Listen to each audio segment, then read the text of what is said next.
Hey, it's Joe from V4 Dreams. Today we're going to do a walk around of this 1986 VFR750F. It's a UK spec model. It's Project 42 and it's all finished and ready for a new home. We'll take a look at what's been done on it and what's not stock and what is.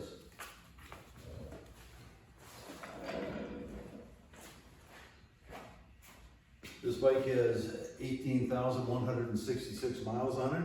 I bought it from the original owner, Rex in Michigan, who imported it in 1987 from the UK.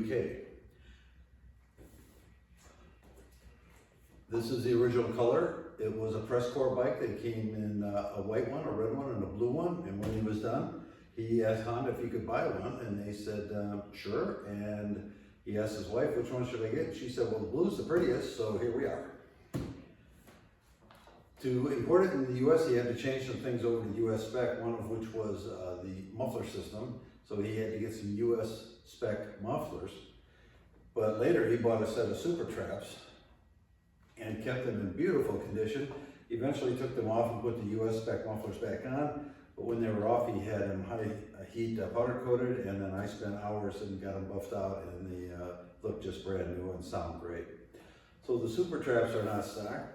The seat had succumbed to age and some weathering, so to keep it up to the level of the bike, I had the seat and the bump stop here recovered in the correct color vinyl, beautiful vinyl.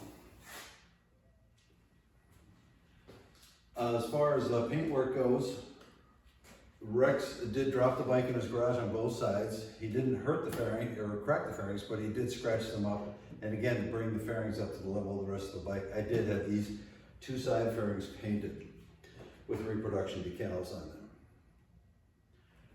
The mirrors also got scratched, so I did supply one new old stock mirror, and then I had one repainted, and I couldn't tell you which is which because they both look identical.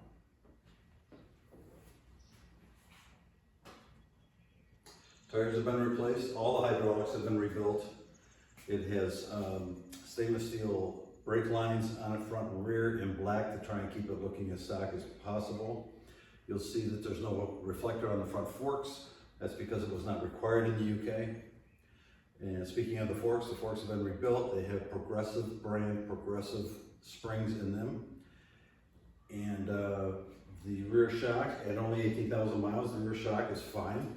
So I just kept that in here, and the bike has a very nice ride to it. It's not stiff, it's just got a very nicely balanced ride to it. Updated brake pads, steering head bearings have been replaced, and lots of other detail work has been done to bring everything up to the level that I thought it should be. Turn signals are all original, just cleaned up. The rest of the paint, to my knowledge, is original, just cleaned up. We do notice that this taillight panel back here doesn't really match exactly to this panel on either side, so Rex says that assures me that he has never repainted or replaced any panels on this bike. So we think that maybe being probably one of the very first blue Euro spec bikes made by Honda, maybe during the press usage, fairing had to be replaced, and maybe they even had to paint one. We don't really know, but not a perfect match on that. Very close. It has the press core bike, or the license plate on it from the UK, its original license plate. I do have a license plate holder and the US spec reflector for the back to retrofit it to a US plate. Chain and sprockets have been replaced in stock gearing. What else? Of course, the engine has been brought up to tune. Everything has been redone on it. Honda oil, Honda coolant. I rebuilt the carburetors and they're tuned and synced. They're all stock, new old stock air cleaner in it, which are no longer available from Honda. And the super traps are tuned. They have tunable exhaust baffles on them.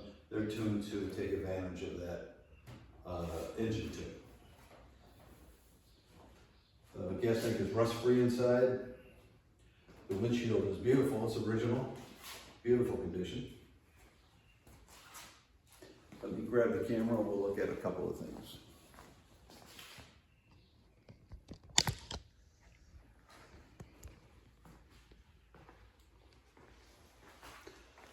The exhaust pipes have been stripped and polished. Radiator and everything detailed on here. Though the wheels were also repainted, they had a few chips in them and they just weren't up to the level of the bike. Engine covers are original. Clutch and alternator and valve covers.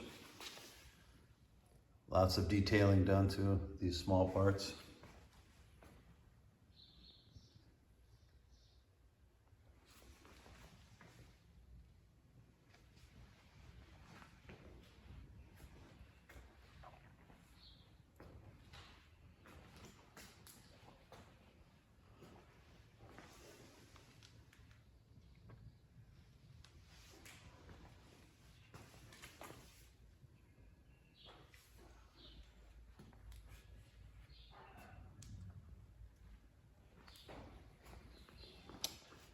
Here we have the Euro-spec assemblies for the electrical assemblies on the handlebars, and what they will include is a flash to pass a bright headlight, high beam, low beam here, a little bit different than our high beam, low beam. Turn signal is the same and the horn is the same. Over here we have headlight control, so we can turn off the headlight, turn on the parking light, which turns on a small bulb in the headlight, something we're not used to here in the US. And then the full headlight on here.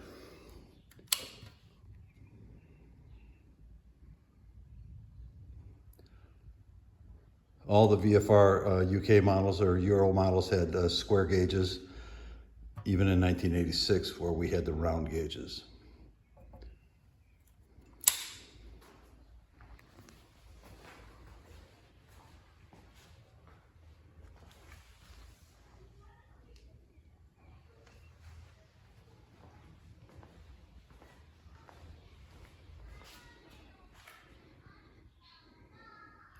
There you go, 1986